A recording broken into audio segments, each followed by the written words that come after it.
Has Meizu created the smoothest, most comfortable phone of 2018? During the August 8th launch event in Beijing, China, Meizu mentioned that the 16th is the smoothest phone on the market, with a user experience that will win over just about anyone. And oh yeah, have I mentioned the in-screen fingerprint reader? Yeah, it's good. No, wait. Actually, it's great.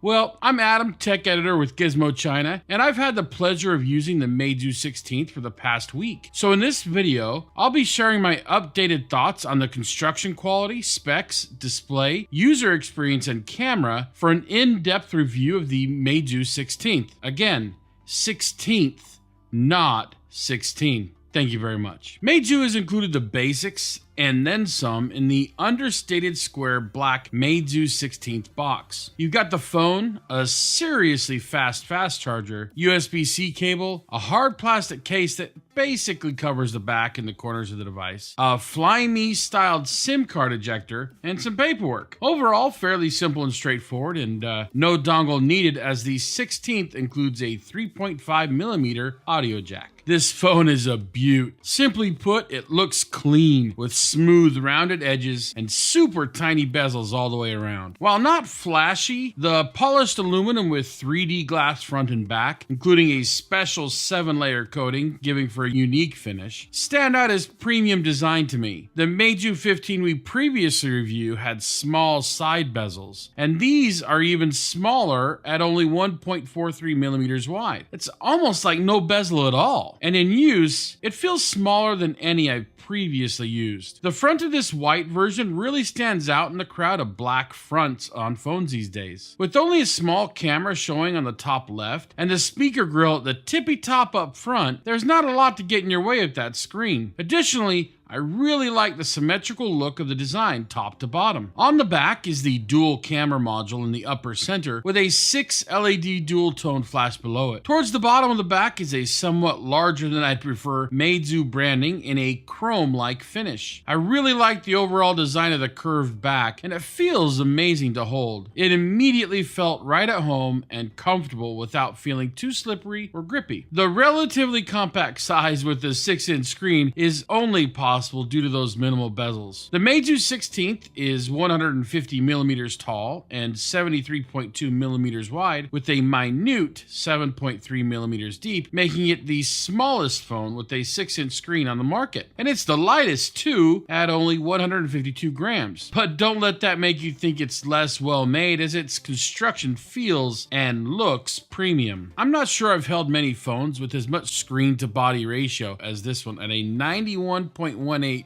screen to body ratio that just screams awesome. The 6-inch Super AMOLED screen has a 1080 by 2160 pixel resolution with a pixel density of about 402 ppi, meaning you really shouldn't be seeing any pixels in general use, which is certainly something I can appreciate. In my launch video, I was able to get my hands on a few test units and felt the screens were a bit dim. Thankfully, my review unit screen is much brighter than those I tested previously and is usable on all but the brightest of days, with somewhere around 430 nit brightness. The Meizu 16 is part of the cool Android crew, utilizing the most popular button layout these days, with the power and volume rocker on the right side and a dual SIM card tray on the left. Unfortunately, there's no expandable memory there. The top of the device has an active noise cancellation microphone and 2 antenna lines, while the bottom has 2 more antenna lines, a 3.5mm audio jack, the main microphone, a USB-C port, and the main speaker. I say main speaker because the headset speaker also acts as a stereo speaker when in speaker mode. I'll share some examples for you right now.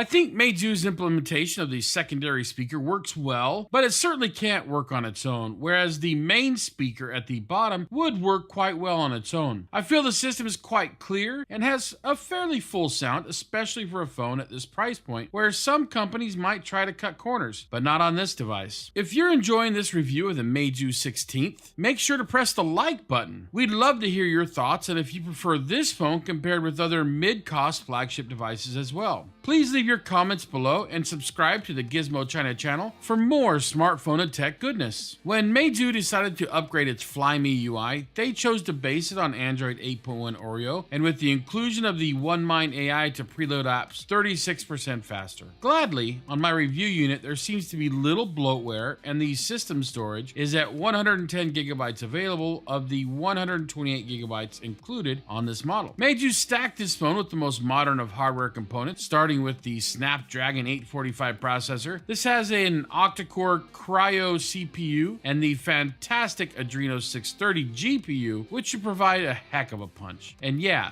6 and 8 gigabytes RAM options. My review unit is an 8 gigabytes RAM with 128 gigabyte storage option, and with these specs can push the Antutu score to a top tier with a 281,711. All that power stays cool during gaming sessions with a custom copper liquid cooling system that I found to work quite well. I played a lot of games with the Meizu 16th, and even with games like PUBG at max resolution, the phone didn't heat up or slow down even after hours of use. I played a few other seriously demanding games and the device didn't skip a beat, showing off the flagship power behind the beauty of the exterior. Watching videos is lag-free at any resolution I threw at the 16th. Navigating the device is smooth as menus fly on by. The promise of the smoothest phone operation is certainly with merit, as most animations were smooth and worked as desired. Included in the OS upgrade is Super Swipe, which is said to improve fluidity by about 67%, and has new Super MBAC 2.0 button for smoother navigation, and a new gesture system that seems to be quite good. For me, the gesture system is my favorite to use, with its unique 3-sided gesture option. Just make it quick and short swipe on either the left, right, or bottom of the device to take a step back, a longer swipe to go to your home screen, and hold the longer swipe to take you to multitasking. It makes this as smooth a gesture set there is. It seems that actually using this as a phone matters, as the devices have some of the best connectivity specs out there, with 2x2 MIMO Wi-Fi and 4x4 MIMO LTE connections, and Bluetooth 5.0 for fantastic hands-free action. In my experiences this week, the active noise cancellation is fantastic, and call quality is crystal clear on both ends. And then there was an in-screen fingerprint sensor. Seems this tech is just getting warmed up, but on this device, it's blazing fast to use. Getting it set up is as standard as other fingerprint readers, only you'll be doing it on the front screen. Just press your finger and lift it a few times and it's set. You can use the fingerprint reader for a variety of uses that any other phone with fingerprint readers can do, and it does it all in a split 0.25 seconds. It does seem to be somewhat picky at times, however, as it took me a few tries if my finger wasn't positioned correctly. Setting up the facial recognition is quite similar. Simply place your phone in front of your face and it'll take a quick scan. Once set up, I found the facial unlocking was pretty dang good, with double tap to wake and lift to wake options being super fast and user friendly. I most often use the lift to wake option, where I just pick up the phone and then the facial recognition takes over and nearly instantly unlocks the phone. The Meizu 16th has plenty of battery for a day of heavy use with its 3010 milliamp battery. I found that after a full day of web browsing, video watching, and social media access, I had about 30% or more battery left and usually had more than 40%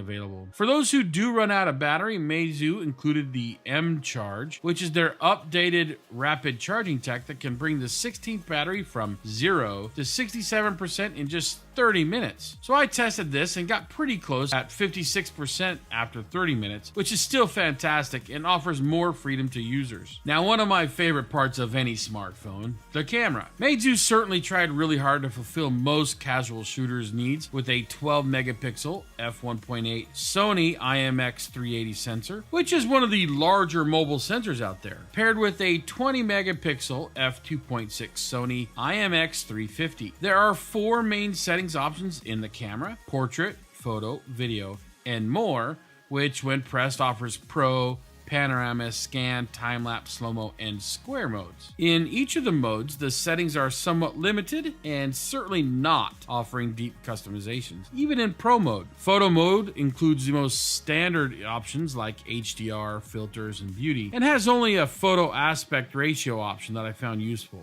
Video mode is quite simple in that it really only has video size options from 480p, 720p, 1080p, and 4K, but that's about it with no frames per second option. It just seems to be limited to 30 frames per second at all resolutions. Time-lapse is always one of my favorite modes, and this is a highlight for me on this device with smooth video output and changeable timing options. Slow-mo is okay, but I'm thinking it's only 120 frames per second, which really isn't all that slow. The included AI has 16 scenes, each with different settings depending on the situation. Most should find this pretty useful, and I felt it does a better job than most AI that I've used in the past. The front selfie camera is a 20 megapixel f2.0 with Arc Soft AI Intelligent Beauty mode, which should help with your vacation selfies or your office selfies. Well, wherever you selfie, this should be pretty decent to use. As to how I feel after using the camera for a few days, I like the still photo capabilities a lot. I found the colors to be quite accurate, the dynamic range to be pretty dang good, and the sharpness to be just about right, which is great. This phone does photos right. In dark scenes, the noise is kept at a minimum, and there's plenty of detail. I wish there were more customizations available like contrast settings and a raw capture option. Videos from the main sensor are fairly good and sharp at 1080p and 4K, and also have excellent color and dynamic range. In bright scenes, the shutter speed ramps up and you get visible jitters if you move too quickly, but keeping steady and moving slowly helps out. Meizu claims a 4-axis optical image stabilization setup, but unfortunately, as you can see here, I just don't see any stabilization out of any resolution or option. We're going to go ahead and include any updated information as we receive it in the description below. Additionally, the 4K videos use a version of the newer, more efficient H.265 codec, which may cause some compatibility issues as seen here. I had to convert to standard H.264 to make the HEVC files usable on my Mac. Nightmares creep while you and me repeat. This bittersweet heat is suffocating. I'm waiting and always hesitating. Kryptonite desires set my heart afire. Heart on fire. Set my heart afire. Now that I've shared the information and examples, I'll slow clap all day long for what Meizu has accomplished with the Meizu 16th. It's certainly smooth, fast as an F1 car, and comfortable in the hand. There's no doubt that the Meizu 16th is one of the most user-friendly smartphones so far in 2018, and will be a fantastic addition to anyone looking for ease and comfort without delay. I see its main competitor coming out of China is the Xiaomi Mi 8, so if you'd like us to make a comparison video of these two devices, let us know in the comments section. As for pricing, the models of the 16th version include a 6GB RAM, 64GB storage model that costs 2,698 Chinese yuan, a 6GB RAM model plus 128GB storage for 2,998 Chinese yuan, and an 8GB RAM, 128GB storage version, like my review unit, for 3,298 Chinese yuan. That's some serious power for your buck. Well done, Meizu. Well done.